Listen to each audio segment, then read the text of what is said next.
Seigneur, quand je rencontre mon frère, que je croise son regard, pour que mon jugement reste dans ta lumière. Oh, donne-moi tes yeux, oh Jésus, oh, donne-moi tes yeux. Oh, donne-moi tes yeux, oh, donne-moi tes yeux, donne-moi tes yeux, donne-moi tes yeux. Seigneur, quand je rencontre mon frère et qu'il porte son chagrin, pour que mon amitié console sa misère. Oh, donne-moi tes mains, oh Jésus, oh, donne-moi tes mains. Oh, donne-moi tes mains, oh, donne-moi tes mains, donne-moi tes mains, donne-moi tes mains.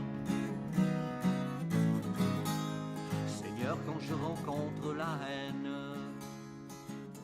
qui me barre Mon âme s'épuise à désirer ta présence, Seigneur. Mon cœur et ma chair sont un cri vers toi, ô Dieu vivant. Au nom du Père et du Fils et du Saint-Esprit, le Seigneur soit avec vous. Et avec votre esprit. Sœurs et frères, bonjour. Bienvenue à cette célébration de l'amour du Seigneur. C'est bon de nous rappeler que Dieu est capable de nous guérir. Il est celui qui guérit au-delà des différences. Nous le verrons dans la première lecture. Il est aussi celui qui nous invite aujourd'hui à faire mémoire de son amour. Il est celui qui est présent dans notre cœur, dans notre vie, même si, comme nous le verrons dans l'Évangile, les gens refusent de croire. Les gens ne lui font pas bon accueil, mais lui continue à aimer. Au début de cette célébration, de cette rencontre avec le Seigneur, reconnaissons nos manques de charité, nos manques de foi. Seigneur, prends pitié. Seigneur, prends pitié. Ô Christ, prends pitié. Ô Christ, prends pitié. Seigneur, prends pitié. Seigneur, prends pitié. Que Dieu nous montre sa tendresse, sa miséricorde, qui nous pardonne nos péchés et nous conduise à la vie éternelle. Amen. Prions le Seigneur.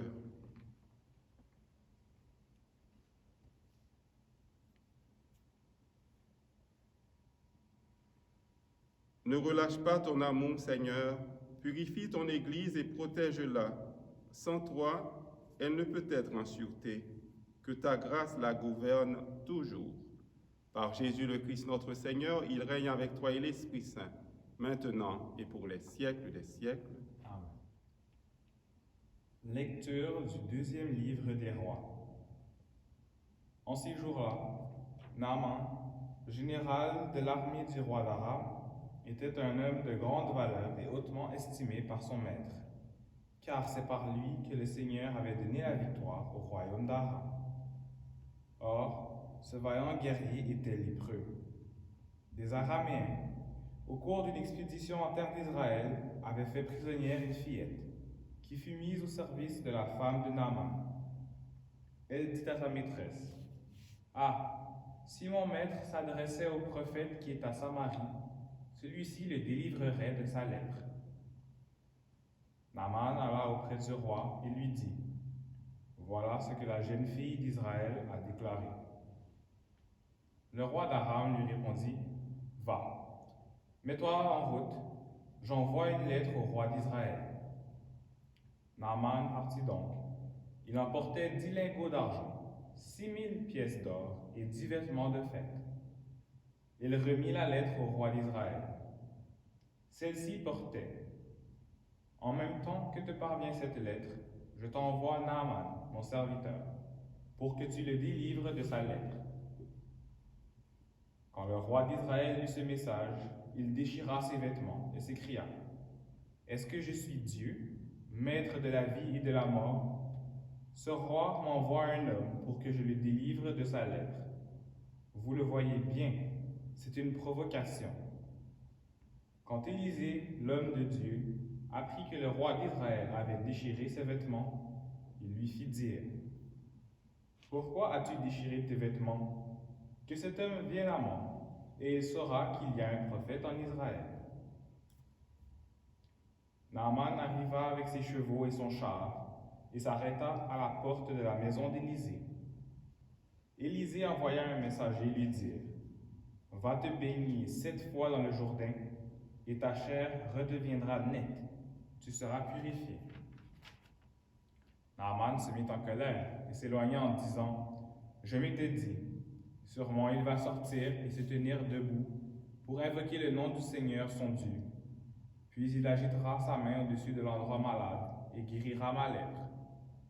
Est-ce que les fleuves de Damas, l'Abana et le Parpar ne valent pas mieux que toutes les eaux d'Israël? Si je m'y baignais, est-ce que je ne serais pas purifié? » Il tourna bride et partit en colère. Mais ses serviteurs s'approchèrent pour lui dire, « Père, si le prophète t'avait ordonné quelque chose de difficile, tu l'aurais fait, n'est-ce pas? Combien plus lorsqu'il te dit, « Baigne-toi et tu seras purifié. » Il descendit jusqu'au Jourdain et s'y plongea 7 fois pour obéir à la parole de l'homme de Dieu. Alors sa chair redevint semblable à celle d'un petit enfant. Il était purifié. Il retourna chez l'homme de Dieu avec toute son escorte. Il entra, se présenta devant lui et déclara, « Désormais je le sais, il n'y a pas d'autre Dieu sur toute la terre que celui d'Israël. » Parole du Seigneur. Nous rendons grâce à Dieu. Mon âme a soif de Dieu, le Dieu vivant. Mon âme a soif de Dieu, le Dieu vivant. Comme un cerf altéré cherche l'eau vive, ainsi mon âme te cherche, toi, mon Dieu. Mon âme a soif de Dieu, le Dieu vivant. Mon âme a soif de Dieu, le Dieu vivant. Quand pourrai-je m'avancer, paraître face à Dieu? Mon âme a soif de Dieu, le Dieu vivant. Envoie ta lumière et ta vérité, qu'elle guide mes pas et me conduise à ta montagne sainte, jusqu'en ta demeure. Mon âme a soif de Dieu, le Dieu vivant. J'avancerai jusqu'à l'autel de Dieu, vers Dieu qui est toute ma joie. Je te rendrai grâce avec ma harpe, Dieu, mon Dieu. Mon âme a soif de Dieu, le Dieu vivant. Gloire au Christ, sagesse éternelle du Dieu vivant.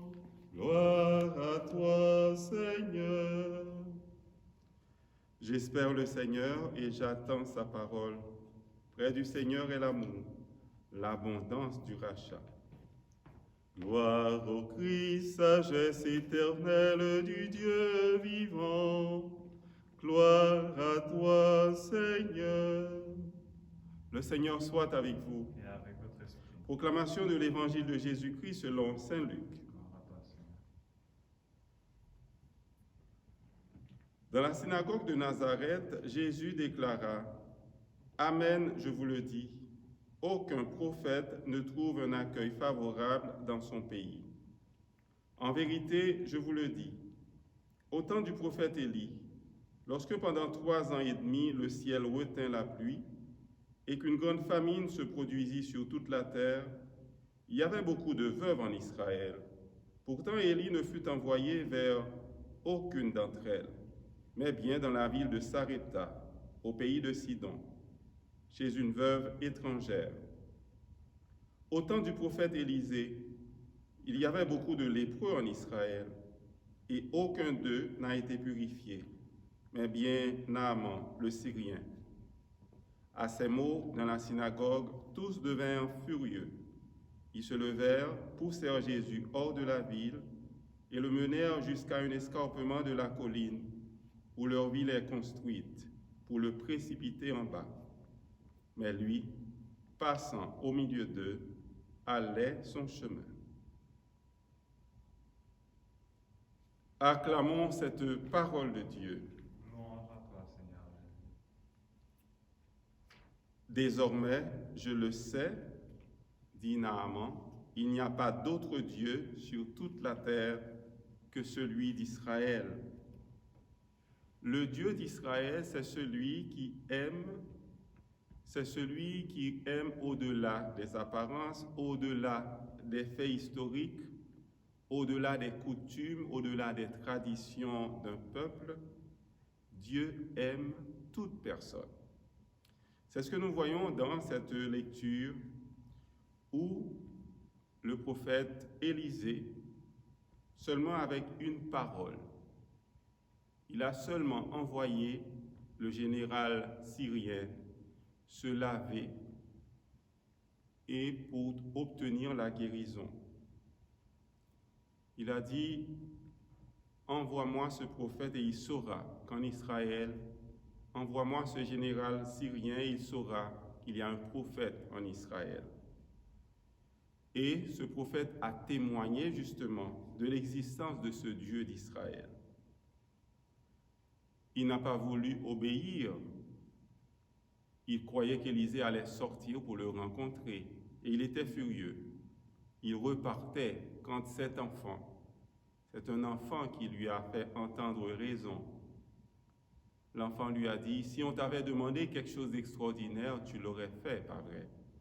Alors, c'est quelque chose de très simple, obéis à cette parole, va te laver et là, tu vas reconnaître la puissance de Dieu à travers le prophète Élisée.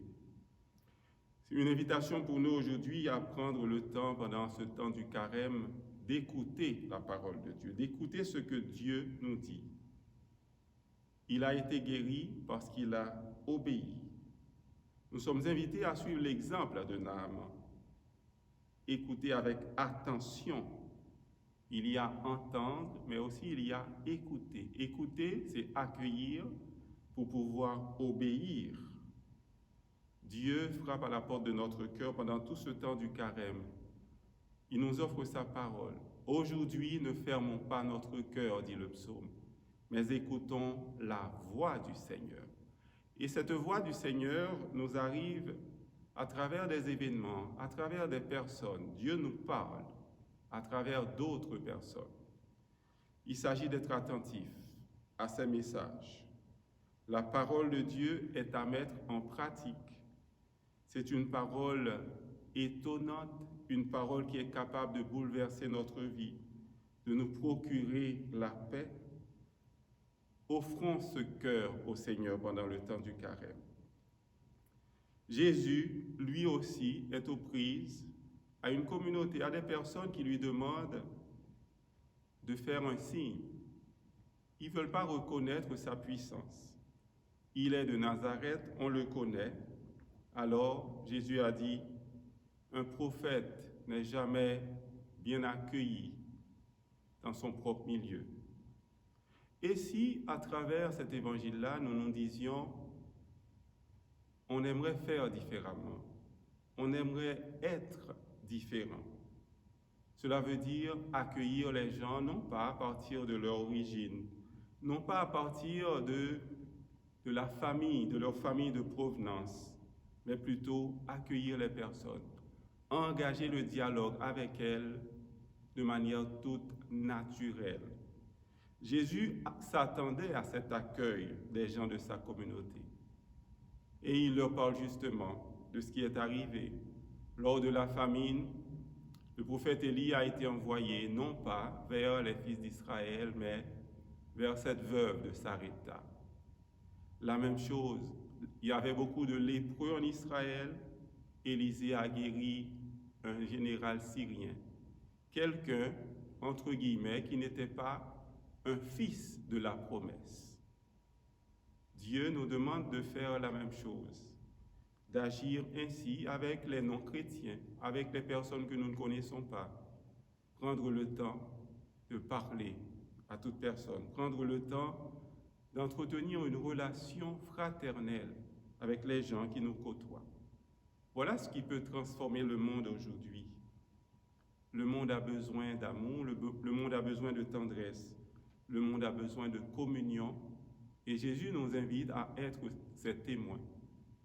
Puisse l'Eucharistie nous aider aujourd'hui à être de vrais témoins de l'accueil, de la communion, de la bonté. Amen.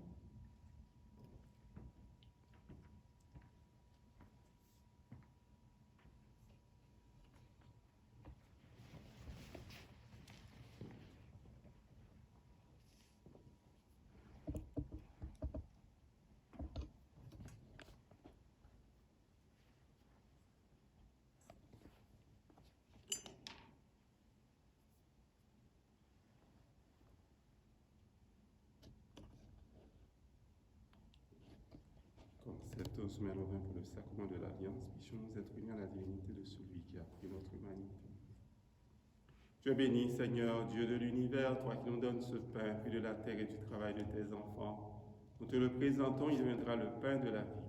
Béni soit Dieu, maintenant et toujours. Tu es béni, Seigneur, Dieu de l'univers, toi qui nous donnes ce vin, fruit de la vigne et du travail des humains, nous te le présentons. Il deviendra le vin de la joie éternelle. Béni soit Dieu, maintenant et toujours. Demandez comme nous te supplions, Seigneur, que notre sacrifice en ce jour de grâce.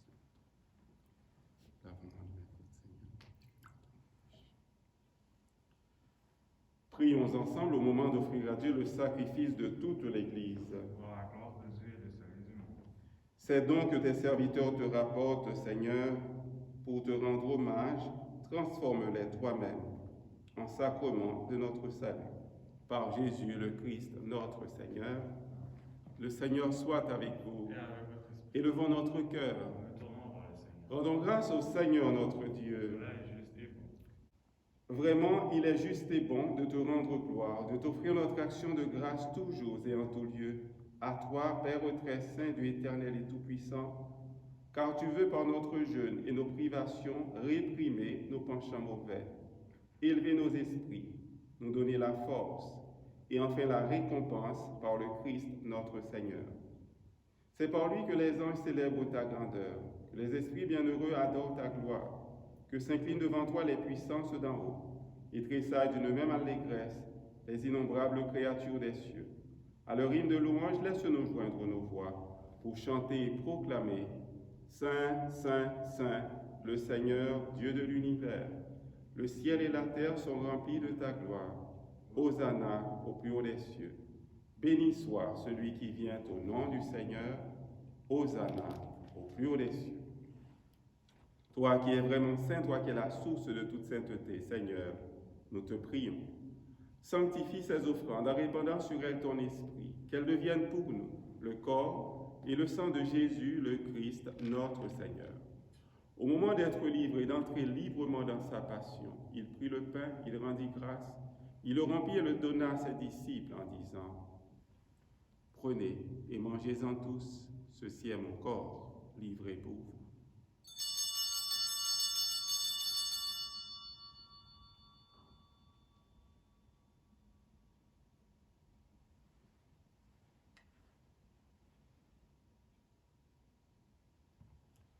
De même, à la fin du repas, il prit la coupe de nouveau, il rendit grâce et la donna à ses disciples en disant « Prenez et buvez-en tous, car ceci est la coupe de mon sang, le sang de l'alliance nouvelle et éternelle, qui sera versé pour vous et pour la multitude en rémission des péchés. Vous ferez cela en mémoire de moi. »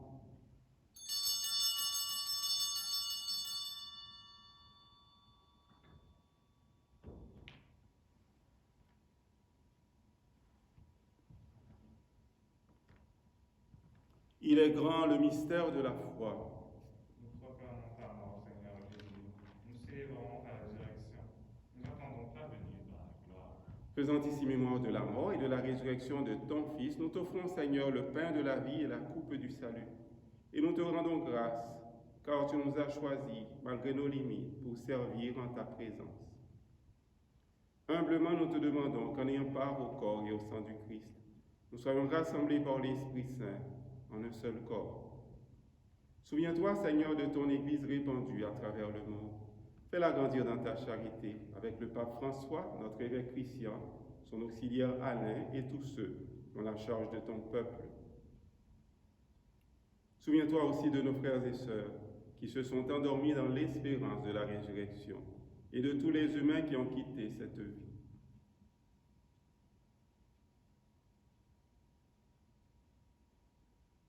Reçois-les dans ta lumière auprès de toi. Sur nous tous, enfin, nous implorons ta bonté.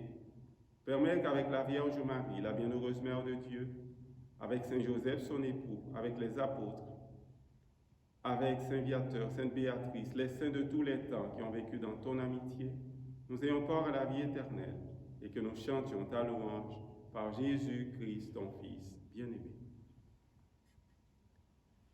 Par lui, avec lui et en lui, à toi, Dieu, le Père Tout-Puissant, dans l'unité du Saint-Esprit, tout honneur et toute gloire pour les siècles des siècles. Amen.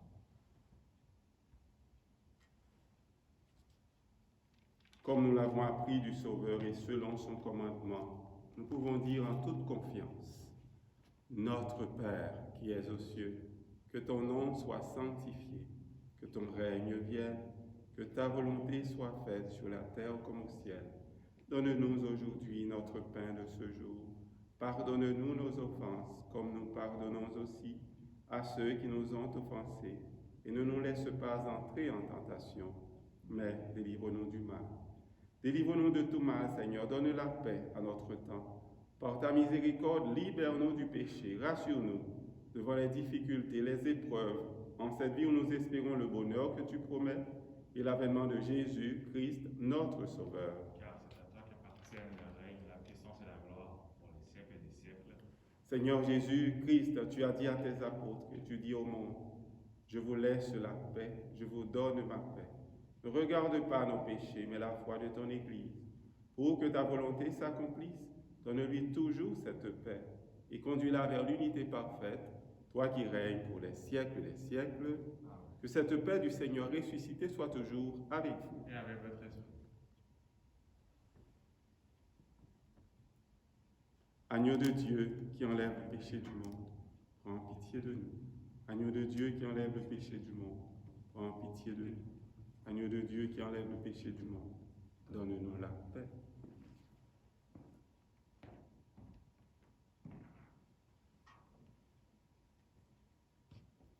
Heureux les invités au repas du Seigneur, voici Jésus, notre frère. Il est l'agneau de Dieu qui enlève le péché du monde. Seigneur, je ne suis pas digne de te recevoir, mais dis seulement une parole et je serai guéri.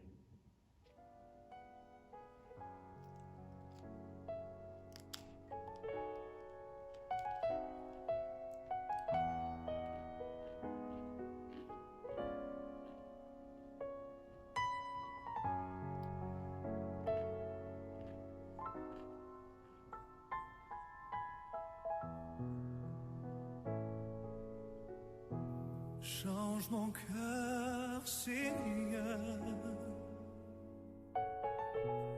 et purifie-moi. Change mon cœur, Seigneur, rends-moi comme toi. Change mon cœur, Seigneur, et purifie-moi.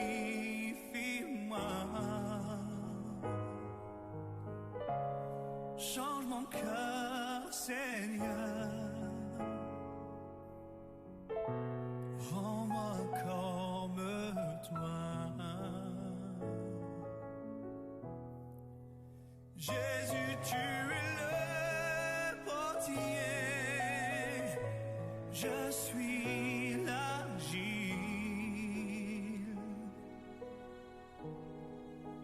Brise-moi, façonne-moi, oui, c'est mon désir. Change mon cœur, Que notre communion à ton sacrement, Seigneur, purifie chacun d'entre nous et réalise notre unité. Par Jésus, le Christ, notre Seigneur, il règne avec toi et l'Esprit Saint maintenant et pour les siècles des siècles. Amen. Alors, comme cela a été annoncé hier, jeudi prochain, jeudi le 11, ce sera la journée de commémoration des victimes de la COVID-19. Alors, une bonne partie de la journée, il y aura possibilité, il y aura une croix sur le parvis de l'église. On pourra passer, bien entendu, les mesures de restriction vont être respectées, voilà, la distanciation, et puis il n'y aura pas de rassemblement vraiment. Et on pourra venir se recueillir pour penser à ces personnes qui sont parties vers le Seigneur. Et à midi, les cloches vont sonner pour se rappeler toutes ces personnes et aussi pour se rappeler les personnes qui sont en première ligne et qui font de leur mieux pour aider les personnes en difficulté, les personnes malades, nos frères et sœurs. Alors, si vous voulez passer, ce sera à partir de 9h jusqu'à 17h. Le Seigneur soit avec vous. Et avec votre esprit. Que le Dieu de bonté et de tendresse nous bénisse, le Père, le Fils et le Saint-Esprit. Amen. Allez dans la paix et dans la joie du Christ. Rendons grâce à Dieu. Un grand merci à Richard. Merci. Bonne journée à tout le monde.